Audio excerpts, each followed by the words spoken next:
നമസ്കാരം, ഏവർക്കും ABXY academy department coaching ക്ലാസ്സിലേക്ക് സ്വാഗതം. കേരള സ്റ്റേറ്റ് ഇലക്ട്രിസിറ്റി ബോർഡ് ജീവനക്കാർ പ്രമോഷന് വേണ്ടി പാസ്സാകേണ്ട goods and service tax act and Indian contract act എന്നീ രണ്ട് ആക്ട് അടങ്ങിയ പേപ്പറിൻ്റെ സെക്കൻഡ് പാർട്ടായ ഇന്ത്യൻ കോൺട്രാക്ട് ആക്ടിൻ്റെ സെക്കൻഡ് പാർട്ട് ആണ് നമ്മളിവിടെ അവതരിപ്പിക്കുന്നത്. പേപ്പർ എക്സാം വിത്തൗട്ട് ബുക്കാണ്. അതിൽ നമ്മൾ ചാപ്റ്റർ 4 ആണ് നമ്മൾ ഇന്ന് ഇവിടെ ഡിസ്കസ് ചെയ്യാനായിട്ട് പോകുന്നത്. Free consent. എല്ലാവർക്കും ഒരിക്കൽ കൂടി ABXY ഡിപ്പാർട്ട്മെൻറ്റ് കോച്ചിങ് ക്ലാസ്സിലേക്ക് സ്വാഗതം. ഇന്ന് നമ്മൾ ഡിസ്കസ് ചെയ്യാനായിട്ട് പോകുന്ന ടോപ്പിക്കാണ് ഫ്രീ കൺസെൻറ്റ്.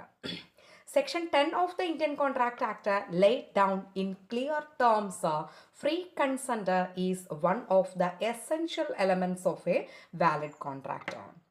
നമ്മൾ ഇന്ത്യൻ കോൺട്രാക്ട് ആക്ടിൻ്റെ എസെൻഷ്യൽ എലമെൻറ്റ്സ് സെക്ഷൻ 10 നമ്മൾ എസെൻഷ്യൽ എലമെൻറ്റ്സ് പഠിച്ചിട്ടുണ്ടായിരുന്നു. ആ എസെൻഷ്യൽ എലമെൻറ്റ്സിൽ വ്യക്തമായിട്ട് പറയുന്നുണ്ട് ഫ്രീ കൺസെൻറ്റ് എന്താണ് എന്ന്. അപ്പോൾ ഫ്രീ കൺസെൻറ്റ് എന്ന് പറയുന്നത് ഒരു കോൺട്രാക്റ്റ്, വാലിഡ് കോൺട്രാക്റ്റിൻ്റെ എസെൻഷ്യൽ ഫീച്ചേഴ്സിൽ അല്ലെങ്കിൽ എസെൻഷ്യൽസിലെ വൺ ഓഫ് ദ ഇമ്പോർട്ടൻ്റ് ആയിട്ടുള്ള ഒരു എലമെൻ്റ് ആണ് ഫ്രീ കൺസെൻറ്റ്. നോക്കാം എന്താണ് ഫ്രീ കൺസെൻറ്റ് കൂടുതൽ ഡീറ്റെയിൽസിലേക്ക്. കൺസെൻറ്റ് എന്ന് പറഞ്ഞാൽ according to section 13 of the act has defined consent as 2 or more persons are said to consent when they agree upon the same thing in the same sense. Consent എന്ന് പറഞ്ഞാൽ നമ്മുടെ Indian contract ആക്ടിൻ്റെ section 13 പറയുന്നുണ്ട്, 2 അതിൽ കൂടുതലോ ആളുകൾ അവരുടെ consent അല്ലെങ്കിൽ അവരുടെ വില്ലിങ്നെസ് ഒരേ സെൻസിൽ ഒരേ കാര്യത്തിന് ഒരേ സെൻസിൽ അവർ എഗ്രി ചെയ്യുമ്പോഴാണ് അതിനെ ഒരു കൺസെൻറ്റ് എന്ന് പറയുന്നത് എന്നാണ് സെക്ഷൻ 13 പറയുന്നത്. അത് ഒരേ സെൻസിൽ ഒരേ കാര്യം ഒന്നോ അല്ലെങ്കിൽ അതിൽ കൂടുതലോ ആളുകൾ, 2 or more persons, 2 അതിൽ കൂടുതലോ ആളുകൾ ഒരേപോലെ അവരുടെ കൺസെൻറ്റ് അറിയിക്കുമ്പോഴാണ് അല്ലെങ്കിൽ അവരുടെ ആ ഒരു വില്ലിങ്നെസ് അറിയിക്കുമ്പോഴാണ് അതിനെ കൺസെൻറ്റ് എന്ന് പറയുന്നത്. നമ്മുടെ ഇന്ത്യൻ കോൺട്രാക്ട് ആക്ടിൻ്റെ സെക്ഷൻ 13 കൺസെൻറ്റ് എന്ന് പറയുന്ന കോൺസെപ്റ്റ് ഡിഫൈൻ ചെയ്യണത്. കൺസെൻറ്റ് എന്ന് പറഞ്ഞാൽ 2 or more persons are said to consent when they agree upon the same thing in the same sense.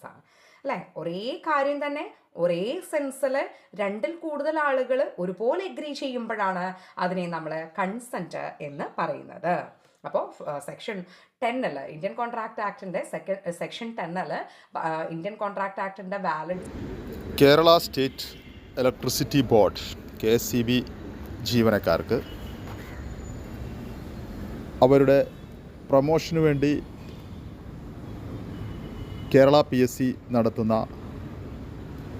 Department test പാസ്സായിരിക്കേണ്ടത് അത്യാവശ്യമാണ്.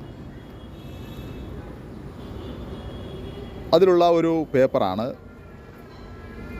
GST and Indian contract act എന്ന ഒരു പേപ്പർ.